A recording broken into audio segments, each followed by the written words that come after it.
Olá, meu nome é Mário Henrique, sou do curso de Engenharia Química da Universidade Federal de Alagoas e nesta aula irei falar sobre termoquímica. Mas o que é termoquímica? Nós sabemos que a nossa sociedade moderna exige grandes quantidades de energia para sua existência. E grande parte dessa energia é obtida através das reações químicas, sejam as que ocorrem nas baterias, sejam as provenientes da queima de combustíveis fósseis. Portanto, a termoquímica é uma das áreas da termodinâmica que estuda as trocas de calor envolvidas nas reações químicas. Antes de iniciarmos o conteúdo propriamente dito, iremos abordar alguns conceitos iniciais. No estudo da termodinâmica, devemos inicialmente definir o sistema, vizinhança e fronteira. Mas o que é o sistema? Sistema é a parte física do universo cujas propriedades estão sob investigação. Por exemplo, aqui eu tenho um pistão contendo um êmbolo e um gás, e se quisermos investigar as propriedades do gás, nós podemos considerá-los como o sistema, enquanto que as paredes do recipiente é a fronteira e tudo ao redor a vizinhança.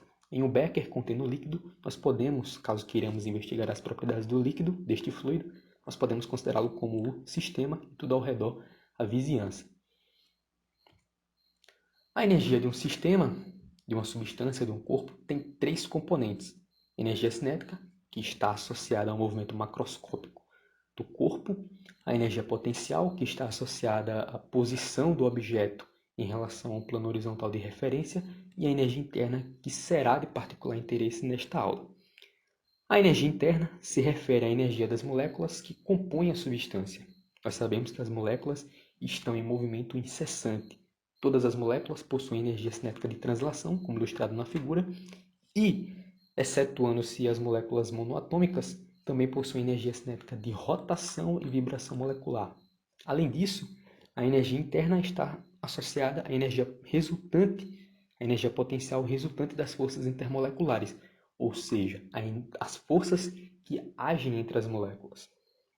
Além disso, em um nível submolecular, a energia está associada aos elétrons e núcleos dos átomos, e a energia de ligação resultante das forças que mantêm os átomos agrupados como moléculas, ou seja, nós temos energia potencial armazenada nas ligações químicas.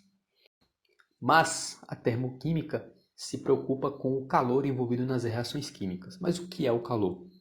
Sabemos da prática, do nosso dia a dia, do nosso cotidiano, que um objeto quente em contato com um objeto frio torna-se mais frio, enquanto o objeto frio torna-se mais quente. Por exemplo, quando você tem um refrigerante na geladeira, você retira o refrigerante, você pode observar que o refrigerante ele vai esquentar. Então, uma visão aceitável é que alguma coisa é transferida do ambiente para o meu refrigerante, ou seja, alguma coisa transferida de um corpo para outro. Essa coisa chamamos de calor. Assim dizemos que o calor sempre flui de uma temperatura mais alta para uma temperatura mais baixa, nos levando ao conceito de temperatura como a força motriz para a transferência de energia como calor. Por exemplo, aqui temos dois corpos que estão em contato.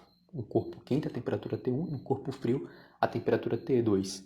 A temperatura T1, como vocês podem ver, é maior que a temperatura T2. E observe que o calor, quando os dois corpos estão em contato, ele é transferido do corpo quente para o corpo frio.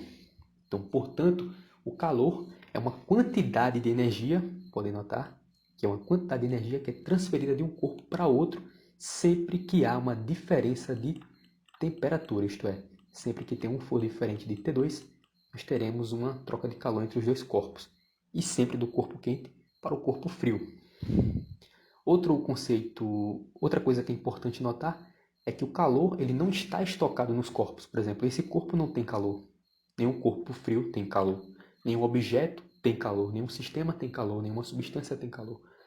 O calor é apenas uma energia em trânsito de um corpo para o outro. Daí o conceito que a gente vê nos livros didáticos de que o calor é definido sempre como sendo energia em trânsito.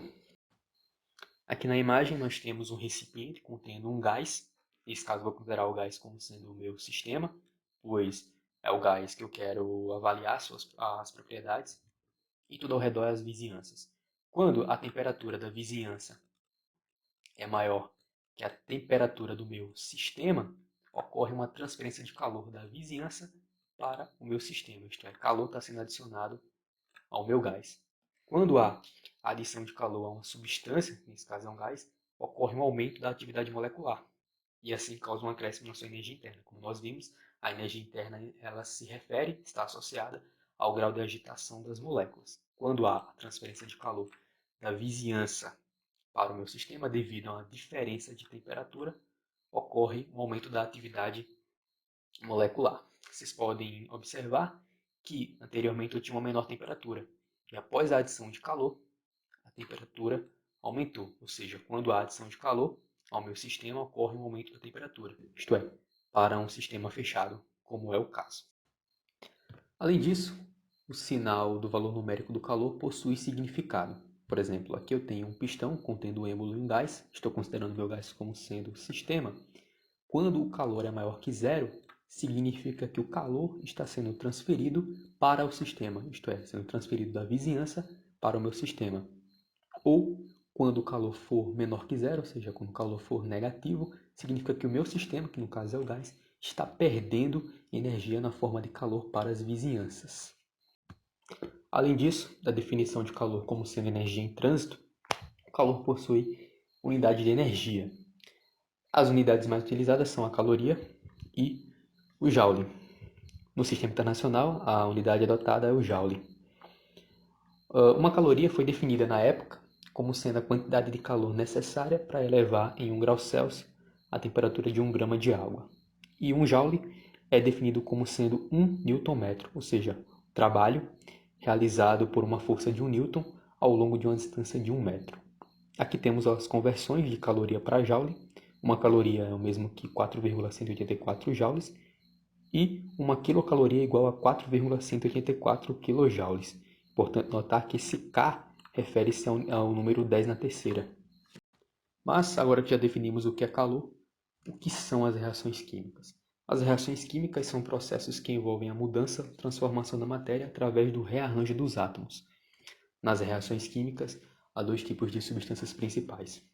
Os reagentes, que são as substâncias iniciais que se misturam e reagem entre si, e os produtos, que são os compostos formados a partir da reação química. As reações químicas são representadas da seguinte forma: os reagentes do lado esquerdo, os produtos do lado direito e uma seta indicando o sentido no qual a reação prossegue.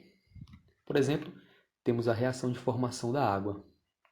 Aqui temos representada a equação química que representa a reação. De um lado nós temos reagentes, que são o oxigênio e o hidrogênio, e do outro lado nós temos, do lado direito, a água que é formada a partir desta reação. No início nós temos uma molécula de oxigênio e duas moléculas de hidrogênio. A reação prossegue na formação de duas moléculas de água. É importante notar que em uma reação química o que ocorre é um rearranjo dos átomos, ou seja, ligações são quebradas e formadas ao mesmo tempo. Neste caso aqui, para essa reação, nós temos a quebra de 3 ligações. 2 ligações entre átomos de hidrogênio e uma ligação entre átomos de oxigênio, e ocorre a formação de 4 ligações entre hidrogênio e oxigênio. É importante notar que antes eu tinha 2 átomos de oxigênio e aqui eu tenho 2 átomos de oxigênio. Antes eu tinha 4 átomos de hidrogênio e aqui eu tenho os 4 átomos de hidrogênio. Importante notar que o que ocorreu na reação química foi apenas uma troca de parceiros. O hidrogênio que estava ligado com o hidrogênio agora está ligado com o oxigênio. E os oxigênios que estavam ligados entre si agora estão ligados com os hidrogênios.